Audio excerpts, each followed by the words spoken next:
What is going on, y'all? KMBest here. Here are 8 incredibly exciting decks played by elite players in the Golden Gauntlet today. We're going to start with Cerebro 3, a genuinely underrated deck that has a lot of snap equity against a lot of what the metagame is doing right now.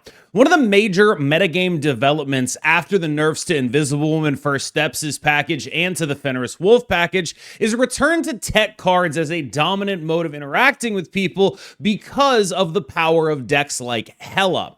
When Hela is being targeted, there are going to be a lot of Stardusts around when there are people playing decks that are trying to reduce the cost of their tech cards, Zabu and Sarah. There's going to be a lot of Mobius around, and one of the best decks against relatively low power, fairly high impact tech card metagames is Cerebro 3 because it is able to absolutely shut down all of the interaction your opponent might have in the form of Cosmo. Now, I typically prefer Cerebro 3 to Cerebro 2. Cerebro 2 can do this in a softer way with things like Goose to protect Cerebro, but Cerebro 3 has the hard shutdown angle, meaning that it is a very reasonable deck to choose in a metagame like this, where when I was expecting in a metagame for this tournament, my expectation was a pretty high level of Stardust and Mobius, and because it's an open tournament, a pretty high level of Shang-Chi as well, and that sort of leaves a deck like Cerebro 3 without a lot of natural predators, because a lot of what its natural predators are being policed by those tech cards.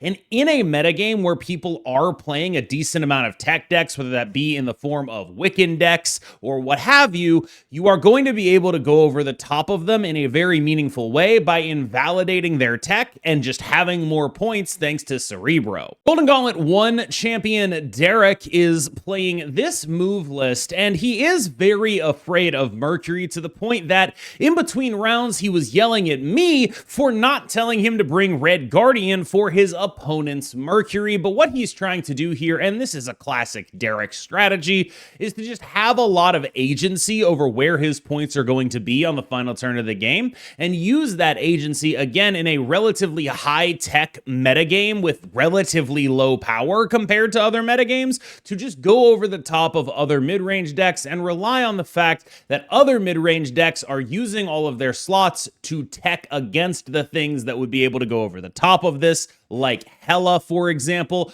But even in a Hela matchup, there is Cosmo, there is Eliath, there are things that can happen in this list. This is a classic points and blanks deck. I would describe this almost as the Marvel Snap equivalent of like a Delver deck in Magic the Gathering. You have your efficient points package, and then you have your counter spells in the form of Eliath and Cosmo. That's probably the best way to understand it. You use your efficient points package to get priority and bring your counter spells online, and hopefully they will stop your opponent's game plan enough that your points will take you all the way to victory. A classic Derek strategy, although he is, and this is important to note, deathly afraid of the card Mercury. He does not want to see it to the point of trying to maybe get a Red Guardian in here. Next up, we have Ika's deck, and I think this is a really interesting direction to take Pixie because there are so few truly 2-drops left. We had Mr. Fantastic. He's gone now. Surge is still fine, but not nearly the powerhouse she was when she was a little bit closer. I mean, she lost 50% of her power. I know that sounds weird, but it does matter. Merlin requires a lot of specific deck building choices to justify, so we're sort of at a point where if you want to cheat energy on a 2-drop, you might just want to be a Pixie deck. And since so many decks want to be Mobius decks anyway right now, we have this Pixie Mobius upside angle here, where Pixie doesn't have to be that good. It's just got to cheat a decent amount of energy, and that's sort of the ethos behind the Pixie thought process here. Not only is it just a decent enough 2-drop to cheat some energy, not saying you should do this in other decks necessarily, but it is something to think about now that the general amount of energy cheating 2-drops are A, worse in the case of Surge, or B, non-existent in the case of Mr. Fantastic First Steps. Pixie's kind of what's left, and Mobius is already pretty good into this metagame. There's also the Luna Snow ramp plan. So what I like about this deck is it's a sort of minimal investment Pixie deck. Pixie is there to just be a 2-drop and do some stuff occasionally and add some confusion to the back end of your plays. It becomes a lot harder for your opponent to play around stuff like this when you are a Pixie deck. That's just fundamentally how it is. Of course, on the downside, there are a decent amount of Mobii in this field, and you will see a decent amount of Mobii on ladder, and that can mean that your Pixie is just doing absolutely nothing, which is not great, because at least Surge is giving stuff 1 point of power when you get Mobius, but they are kind of in the same space. There's a lot of value in this deck list placed on hidden information, which makes a lot of sense in an open deck list tournament and makes a little less sense on ladder, but I think still does matter at the higher end, where most people are familiar with what your range is and what your output is, obfuscating that by generating cards randomly or by having Pixie in your deck can be a very meaningful and powerful thing to do. I had to choose between Honifer's list and Browday's list of classic V-hand. Honifer, an absolute Merlin Wolf merchant at this point, basically only ever wants to play Merlin Wolf and has found a new deck to play Merlin Wolf in, so we're going to talk about this version. Browday, of course, playing the much more traditional. Browday, very much a good deck player, much like myself. Honifer really wants to get his comfort pick in, and this makes a ton of sense. This is a very powerful point package. It is one of the very few decks that can reasonably use a Juggernaut. There are a lot of interesting things going on in a deck like this. It is going to fundamentally be gatekept a little bit by its own relative lack of interaction. It's going to be one of the better mid-range decks at beating the other mid-range decks. It's going to have some awkward matchups into combo decks like Cerebro 3 and Hela occasionally because it doesn't necessarily have the interaction for them. But if you just plan on playing against other people playing fair Marvel Snap, it's very hard to do better in a fair Marvel Snap matchup than what this deck is able to accomplish. There is just so much power in here between Merlin Wolf, Hood Misery. There's just so much that this deck is able to functionally do. Frigga V-hand, just a lot. There's just a lot going on here, and it is one of the decks that is best able to deal with traditional Marvel Snap issues of priority and how you want to handle final turns, and has a lot of point allocation to do on the final turn, can rely on Juggernaut still because that point allocation can be very cheap. There's really a ton of potential in this list, but it does require you to be very on the entire time you're playing it. This is the list that Denish is playing in the Golden Gauntlet, and my understanding is that it is a list aimed at beating bad Stardust players.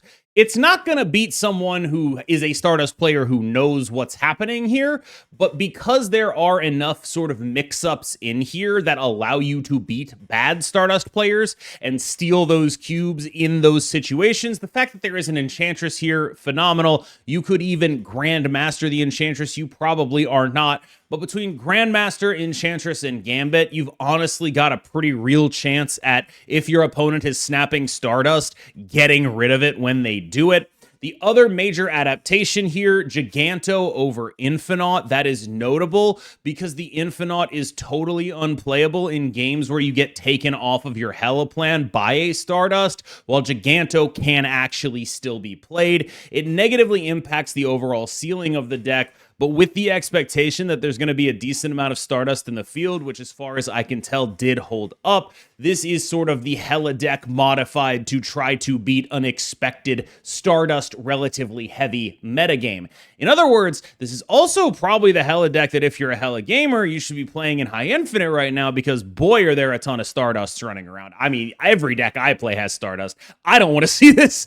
Like, I don't want to see anyone playing Hela personally, but if you are going to play Hela, doing the most you can to deal with the fact that your opponents are going to be like playing Stardust and more importantly, snapping Stardust, flipping your opponent's snaps on them, especially if they're entirely predicated on one card living and having abilities, is really powerful. That dynamic is what I would expect to be the major driver of victory if this deck does well. People are not prepared when they're playing Stardust against Hela for that not to mean the game is over. And this deck is basically saying, if you snap me, I genuinely am going to have maybe a 50% chance at just your snap was a mistake. And that's a really, really powerful thing in this metagame. I think this is genuinely, Danish has done a lot of good deck building. I think this might be his magnum opus. Splat has brought perhaps the splatest deck of all time. There is a very clear thing that happens once you get to a certain skill level of Marvel Snap. You start valuing agency with point deployment on the final turn of the game very, very highly. One thing you'll notice pretty often in Derek's deck building, and Derek is very widely regarded as one of, if not the best player in the world. And you'll notice that he's very low on the impact of tech, not really something he wants to be playing a lot of, and very high on point deployment and agency on the final turn of the game. This is because he is very good at reading his opponent's range. He is very good at understanding what his opponent is very likely to be doing, what his opponent's deck is trying to do, what his opponent's endgame looks like, and then plays to try to beat an envisioned opposing endgame. That's what being good at Marvel Snap looks like. This is taking that concept to a degree that is astonishing. If I were to play against this, would have no clue where any of the points were going to go and what they would even look like. Every move deck that I play against, for the record, I will say this, I feel a lot more comfortable playing against move than a lot of other people do, because I do think that the majority of people who play move always end up putting everything to a 50-50. And so when I play against move, it's just like, all right, I'm going to pick 2 lanes. And if I get this guess right, I'm going to win even though you have more points than me. I've just got to go where your points aren't. And I find that dynamic to actually be like, I don't know if I would call it invigorating, but it does mean that I run a little less Mercury than other people. This deck, I think, is just, I feel like there's a very real chance that it just doesn't function. But also, if it ever does function, there is no possible end game envisioning available. And the reason you see decks like Derek's being built in the way that they are, and decks like this being built in the way that they are, is because when your opponent can't envision your end game, it's very hard for them to play properly. And when you have more freedom in terms of point allocation than your opponent does on the final turn of the game, you are basically enabling yourself to try to envision their end game and go over the top of that. And this deck has the ability to do that. There are some really big numbers you can get to in this deck. I mean, obviously, if you get a 10 power Human Torch off of a symbiote Spider-Man, that is doubling, that is going to get to 40. Like, very, very, very, very easily. There's so much going on here. I would imagine this is an absolute nightmare to play against, but I would also imagine an absolute nightmare to play. Resident Tribunal expert Hela Enjoyer has been messing around with this Wiccan Misery build of Tribunal recently. It is what taking into this field. And I think one card I especially want to shout out here that is just absolutely terrifying in these lists is Esme Cuckoo. She does so damn much. Like, that is just a horrifying card. Now, granted, does have weaknesses to Mobius some of the time, but like when you get some really, really good stuff off of an Esme, it can be impossible. Again, we talked about this in this concept already, to estimate the range. You just got to assume, well, I'm dead. I'm probably just dead if they got a good Esme.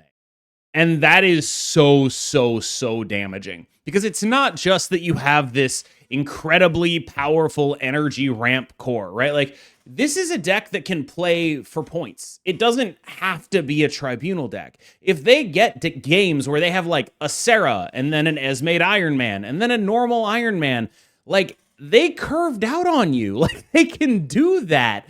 There's just so much power in this shell. Now, granted, you don't want to get Enchantress. You really don't want to run into Danish playing Enchantress and Grandmaster. That sounds like a nightmare. But there is a lot of confusion on the final turns of games, a lot of mind games that are available to you, and also, fundamentally, just a lot of power. Anyone who's playing Hela that isn't playing Enchantress Grandmaster is probably just going to instantly lose to this deck, barring the greatest Gambit luck of all time. The numbers this deck can reach are massive. The other thing this deck wants to keep an eye out for are cards like Merlin and Legion. Potential location changers are going to be the things that can rob you of your cubes if you are invested in being a Magic deck. But I am and have been very impressed with how this list plays and how it feels to play against it. There is some real power in this core. When I talked about finding Mobius Stardust shells on my last tier list, Cougar mentioned that he had a list that he thought was a great Mobius Stardust shell. It looks like the Mobius has become less important, but the move deck is a very powerful deck to support tech cards right now.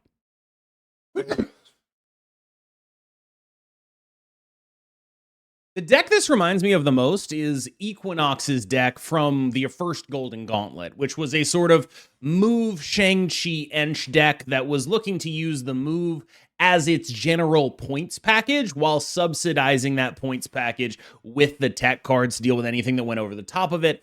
This is just kind of what that looks like now. Instead of Shang-Chi Ench, it's like Juggernaut and, Stardust and that kind of thing is what's going on here. But basically, this is a fully points invested move deck without any of the super high top end. No Hellion, no Heimdall. We're playing cards that really matter on the final turn of the game. I will say, I do feel like whenever I've played a deck like this, I have really missed Hellion.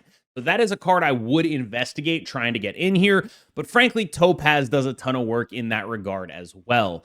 Topaz, after Sparky's release, has been a little bit, I think, ill-regarded. She's an extremely powerful card in these move lists. I think that there is a lot of power here. There is a very metagame relevant tech card, and the bet this deck is making is basically that it's not going to run into anything that can outpower it that doesn't lose to Stardust. That's the theory here. And that is a very good theory to have. I'd be really interested to see if this deck has the ability to outpower something like Cerebro. That's a really interesting question to me. I'm not sure that it does, but I am generally into the idea of a deck positioning itself as the deck that goes the biggest that can still play Stardust and not lose to Stardust. Interesting spot to be in. I am a little worried, or I would be a little worried, about the preponderance of Mercury. All right, y'all. Thank you so much for watching. As always, I've been KMBest. You have been phenomenal. I will be commentating the late end of the Golden Gauntlet.